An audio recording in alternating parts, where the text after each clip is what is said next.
For me, one of the most satisfying and fun things about a new homeschool year is opening up that brand new planner with the fresh pages that haven't been touched and starting to plan out my year. So let's check out what my favorite planner is and how I use it. If you're new here, I'm Rian, a Christ-following wife and a homeschool mom to 3 boys. Here we talk all things homeschool, and we will learn together how to use our roles as wife, mom, teacher, and homemaker in order to glorify God. Okay, so I have only just barely opened this up, haven't done anything with it yet. So we have some nice tissue paper. Anyone else save tissue paper? Because there's nothing I hate more than heading to a party and being like, we don't have any bags or tissue paper. That's the one thing I do kind of hoard. Little package slip in here, and then a nice, cute little thank you card. Here's our actual planner. It's all prettied up.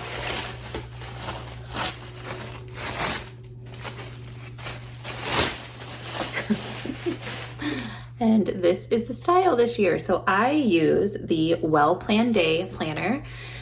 This is my 4th year. Pretty sure this is my 4th one that I've used from there. This is by Rebecca Ferris, and I just love these. So here's kind of what the back looks like. And they always have a very pretty design, but like simple. It's not like gaudy, it's more like earthy, and I appreciate that. So let me find some scissors and cut this open. Okay, so here we are, we have it opened. Now what I love about this is, well, there's lots of things that I'll tell you as we go along, but each year she kind of tweaks it a little bit and makes it, gets feedback from her last year's planner and kind of tweaks it to make it, fit better to what people are wanting. This is one of those planners that you could do everything in. Like it could be your life planner. I used to use it like that and I don't anymore, which I'll talk about in a little bit. But I'm gonna flip through and just kind of show you a few pages up close. But as you can see, each month has its own kind of theme. And I really like that because you don't look at the same thing all the time. But just every month you get kind of a different color scheme, and it's just really simple and pretty. That's my favorite thing about this, simple yet pretty. So let me flip this around and I will show you the inside. Okay, so here we are. This is the front cover, which is like pretty heavy duty stuff. It's not flimsy. You can fill in all of your info there, a little bit about her. There's a year at a glance, all your important dates. This is where you can put a picture each year, something that I intended to do, but I've majorly failed at. Then you can fill in school memories. So this is kind of cool. At the end of the year, I like to go back and fill out, our first and last book read, treasured book, number of books, field trips, history topic, like just highlights of your year to kind of look back, because you're going to keep these. I keep these as kind of a record keeping thing for my state, but they're really good just to look back on for memory's sake anyway. Achieve goals with spot on planning. So these are, just kind of a different way of planning. So there's, aspire, there's all these different acronyms, and it just helps you kind of get like an idea of how you want to plan, whether you're, kind of thinking of a new way to plan or just have never been much of a planner and are trying to become one. This is still just breaking that down for you. And then here are examples of kind of how to use the planner. So this benchmark thing is kind of new. This wasn't in last year's planner. So you have a class plan that's always in the planner, but this benchmark thing is kind of new. So it's where you want to be at 120 days. Starting at 30 days, 60 days, 90 days, all the way up. So this would be like semester, so different benchmarks, which I talked about that in a recent video, how that kind of just helps you see your overview for the year instead of, if you don't want to set a direct, oh, we have to do this many lessons a day for blah, blah, blah, blah. You can just have a benchmark of kind of where you want to be and just make sure that you're on target to meet that goal. So this is enough room for 4 students, up to 4 students. And they have one for larger families too, if you have more kiddos. But this is an example of just how to use it. So like that benchmark section, there were 4 different sections in case you have 4 different students. And this just gives you an example, but you'll see there's everything in here. So here's a school schedule, if you want to do that. a notes page, and here is the beginning of the school year. So every month you have a calendar just showing the entire month. This is where I used to plan my YouTube videos, but I don't do that anymore. This is just more now where I put different field trips and stuff that we're going to be doing, or anything school related that has a specific date to it. And then each month has a cleaning schedule list if you want it. It has projects you want to be doing, home and family things, and then each one has several shopping lists, and they are perforated, so you can tear those out if you want to. I've actually used these instead of shopping lists. I've used these for library books that I want to check out, and then I just tear it out and take it to the library with me. There's a notes page, and then there's always a reading page. And so this is books to read for 4 students, read alouds, and then library list, and you can put the due date there if you want to. But the amount of books that we check out, it would take pages of that a month. So, and then here's field trips.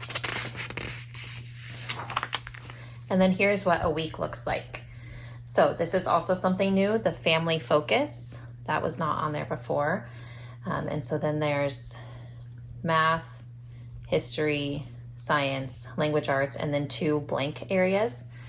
So typically this actually used to be the Bible section. So I guess they switched it out for family focus, but I guess we'll still just write our Bible subjects in there. And there's a little section for to do this week, dinner menu, organize, and then a Saturday and Sunday, which I appreciate having that on there too. In my state, we have to log hours. So when we do something over the weekend that is learning based, I put it in there so that I can see when I go to log my hours. And then we flip over to August. Like I said, each month is like a different little theme, and it goes through all the same things that I just showed you. So that just repeats and repeats up until December. So at the end of December, which would be kind of semester for most people, this section is also new. So this is kind of your benchmarks that we talked about. So this is 30 days, 6 weeks. So you just write down, your evaluation, kind of how you want to visualize that. This is all part of the this is all a part of the Achieve stuff, which I am not super familiar with. So I'll be looking into that. But it's just their way of planning and goal setting, and then rewards. I'm guessing it's part of that system too. I'll have to look into that more to see if it's something I want to utilize. And you have 4 students, so.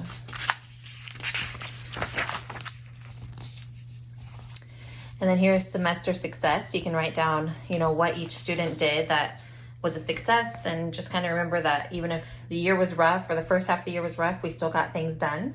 Here, if you have to keep attendance for your state, is a great place to do that. If you're like a place that has to keep 180 days or 170 days or whatever. Our state goes by hours, so I used to take attendance, and I realized that was kind of silly of me, so I don't do that anymore.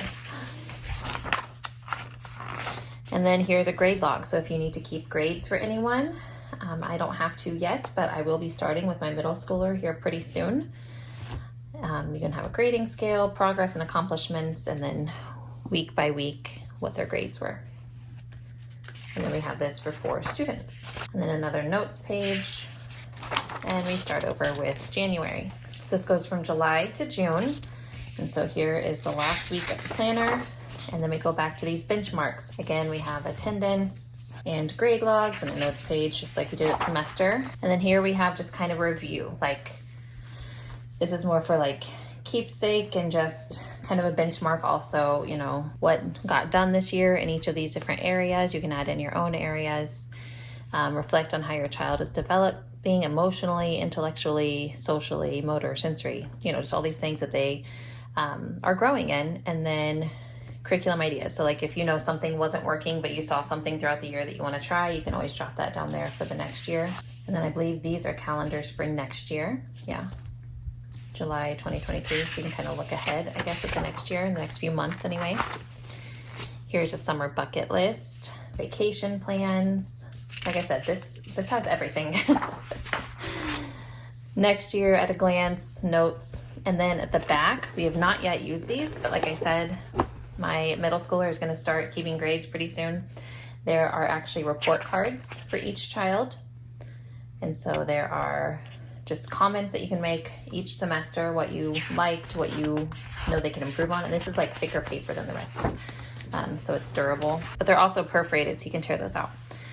And so you give them their actual grades, their attendance, show what the grading scale is, their enrichment and events for each semester, and their literature completed for each semester.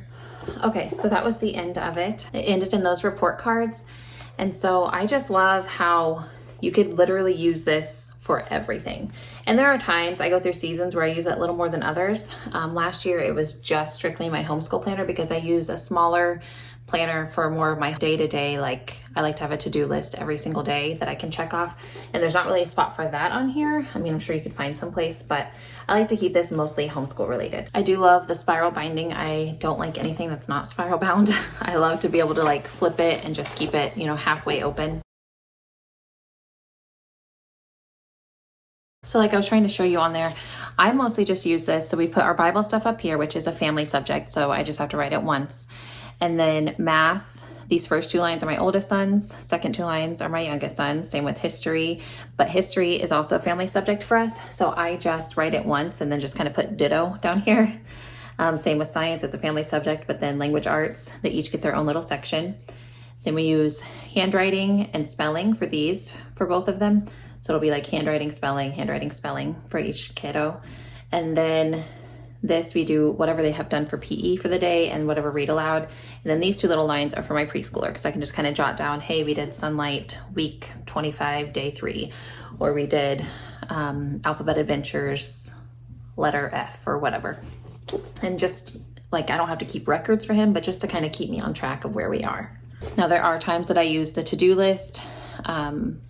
Just if I'm like sitting here doing school and I think of something that I need to do later, I'll write those down. I sometimes use the dinner menu too, as I'm thinking through my week. So how this helps me to keep our hours is at the end of our day, once we complete something, so in this little box that's more like a check box, instead of putting a check mark, I put how long that took us to complete. So if we spent 30 minutes on math, I just put 30 minutes down right there. So then when I go to actually log my hours, I just have to look at this and add everything up and plug it into the computer and it's done. So I know there are so many different types of planners and different types of planning. There's reverse planning, there's just writing stuff down in a notebook, which for me doesn't really work with having to keep 1,000 hours in Missouri. But I know some people make that work. There's bullet journaling. There is, you know, the Erin Condren with the snappy rings. And then some people do all the stickers and all the fancy, pretty stuff. And I love the idea of that. But once, I used to watch planning videos a lot. I have a weird brain. But I used to watch those videos and I'm like, ooh, this is so cool with the washi tape and the stickers and the different colored pens. But then once they did it all, I was like, ooh, I couldn't ever actually use that as a planner. So I'm a creative person. I love to make things pretty and like design things, but I do not like my planner to be like cluttered. Like I don't do clutter very well. And so when you add in all the stickers and all the like washi tape and everything, I'm just like, that does not help me. I love the just clean, plain list style on this. But like I said, it's simple yet still pretty. Like you still have pretty colors and stuff to look at. So it's not like just a sheet of notebook paper, but it doesn't like clutter my brain. So this is really all I need. Some people need a lot more detailed. Some people don't like this much detail, but it works for me. And I highly recommend the Well Planned Day planners. They have student planners. They have personal planners that aren't homeschool. They have, like I said, large family planners. They have a little bit of everything, so be sure to check them out if you're looking for a new planner. So some of my next videos will be a homeschool room tour, which means I need to hurry up and get that all set up and cleaned up from this previous school year and get it ready for next year. And I'll be doing a plan with me where you can actually see me using this like in live action. And I need to know, what is your favorite planner or maybe just your planning style? Let me know down below. I thank you so much for watching and I'll talk to you next time. Bye.